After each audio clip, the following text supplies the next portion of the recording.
News tonight में अब बात शेख हसीना सरकार के तख्ता पलट की हम करेंगे। इसकी कुछ और बातें आपको बताते हैं। तख्ता पलट के उन आखिरी 45 मिनट की हम बात करने वाले हैं जिसके बाद शेख हसीना को आनन फानन में ढाका छोड़ना पड़ा।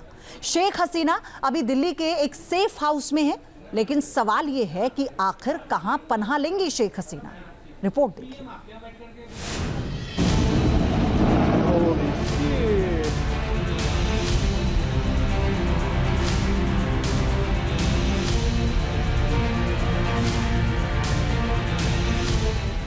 शेख हसीना के वो आखिरी 45 मिनट।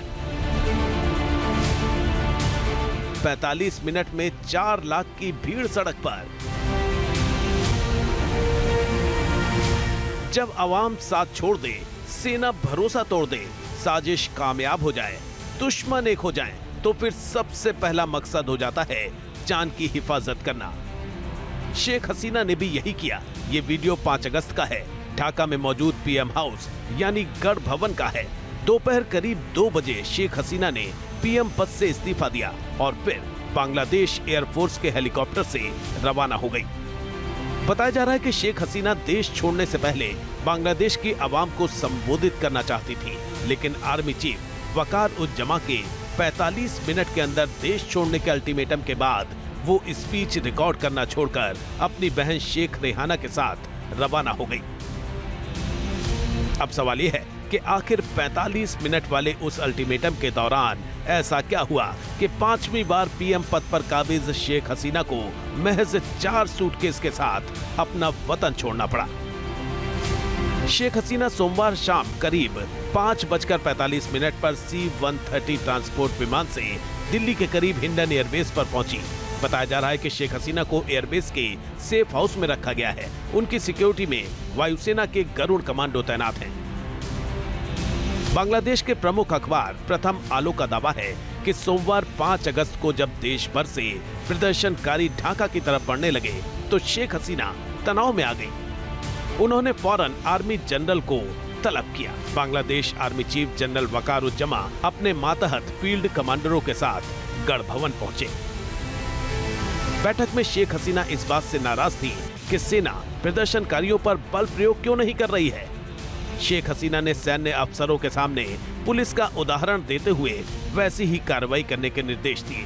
प्रथम आलो अखबार का दावा है कि मीटिंग के दौरान एक वक्त हसीना इतने गुस्से में आ गई कि सेना प्रमुख को ये तक कह दिया कि उन्होंने ही उनकी नियुक्ति की है।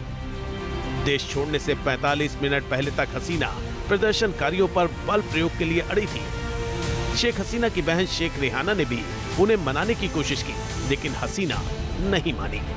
4 लाख प्रदर्शनकारियों को ढाका की तरफ बढ़ता देख आर्मी चीफ ने उन्हें 45 मिनट के अंदर देश छोड़ने का अल्टीमेटम दे दिया।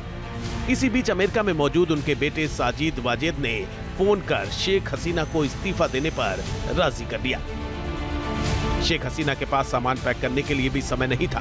बांग्लादेश में सबसे लंबे समय तक राज करने वाली और एशिया की सबसे ताकतवर महिला राजनेता आयरन लेडी शेख हसीना को सिर्फ 4 बैग को लेकर भागना पड़ा। हालांकि शेख हसीना के बेटे साजिद वाजेद जॉय का दावा है कि उनकी मां ने 4 अगस्त को ही प्रधानमंत्री पद से इस्तीफा देने का मन बना लिया था। लेकिन सवाल यह है कि आखिर अब शेख हसीना का सियासी भविष्य क्या होगा, तो इसे लेकर भी उनके बेटे ने बड़ा ऐलान कर दिया है। वो अब 70 की हो चुकी हैं। मेहनत के बावजूद थोड़े से लोगों ने उनके खिलाफ विद्रोह कर दिया। मेरे ख्याल से वो अब वापसी नहीं करेंगी। उन्होंने बांग्लादेश को बदल दिया है। जब उन्होंने सत्ता संभाली थी तो इसे एक असफल राज्य माना जाता था। ये एक गरीब देश था। आज इसे एशियन टाइगर्स में से एक माना जाता है। वो बहुत निराश हैं। Judicial commission करेছি।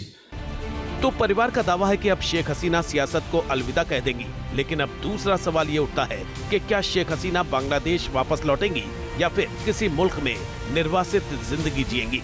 वो कौन सा मुल्क होगा जो शेख हसीना को पनाह देगा, क्योंकि पहले ब्रिटेन और अब अमेरिका ने शेख हसीना को नो एंट्री का रेड सिग्नल दिखा दिया है।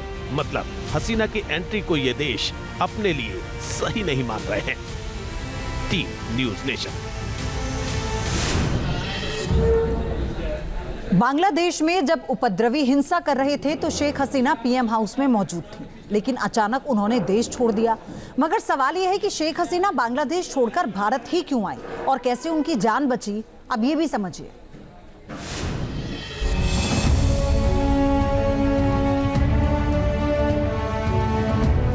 बांग्लादेश में जब चारों तरफ कोहराम मचा था, प्रदर्शनकारियों की भीड़ पीएम हाउस की तरफ बढ़ रही थी, उसी दौरान बांग्लादेश एयरफोर्स के विमान ने उड़ान भरी और सीधे भारत पहुंच गया।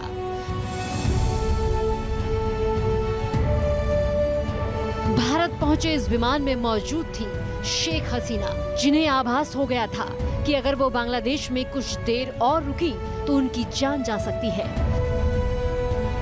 पीएम हाउस में घुसकर प्रदर्शनकारियों ने जो उत्पात मचाया, उससे अंदाजा लगाया जा सकता है कि शेख हसीना की जान को कितना बड़ा खतरा हो सकता था। सूत्रों के मुताबिक आंदोलन के उग्र होने और सत्ता से बेदखल होने का आभास शेख हसीना को एक हफ्ते पहले ही हो गया था।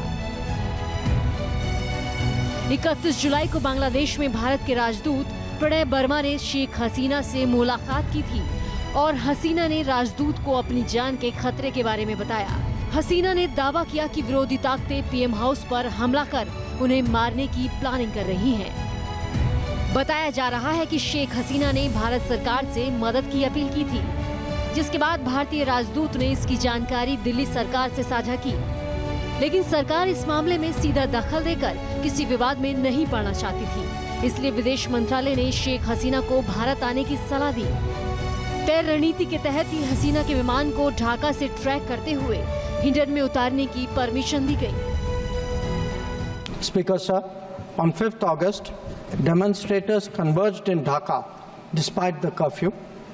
Our understanding is that after a meeting with leaders of the security establishment, Prime Minister Sheikh Hasina apparently decided to resign. At very short notice, she requested approval to come for the moment to India. सूत्रों के मुताबिक शेख हसीना बांग्लादेश छोड़ने से पहले राष्ट्र के नाम संबोधन देना चाहती थी, लेकिन हालात बिगड़ने की आशंका की वजह से सेना ने उन्हें ऐसा करने से रोक दिया। शेख हसीना वक्त रहते पीएम हाउस से निकल गई थी। उसके बाद जो हुआ उसे पूरी दुनिया ने देखा। अगर शेख हसीना बांग्लादेश में ही रहती तो प्रदर्शनकारियों की उग्र भीड़ उन्हें निशाना बना लेती। उनके पिता शेख मुजीबुर रहमान की तरह ही कट्टरपंथी उनकी हत्या कर देते। शेख हसीना भारत आ गई तो उनकी जान बच गई। भारत ने एक दोस्त के तौर पर ये कदम उठाकर इंसानियत को जिंदा रखा है। Team news nation.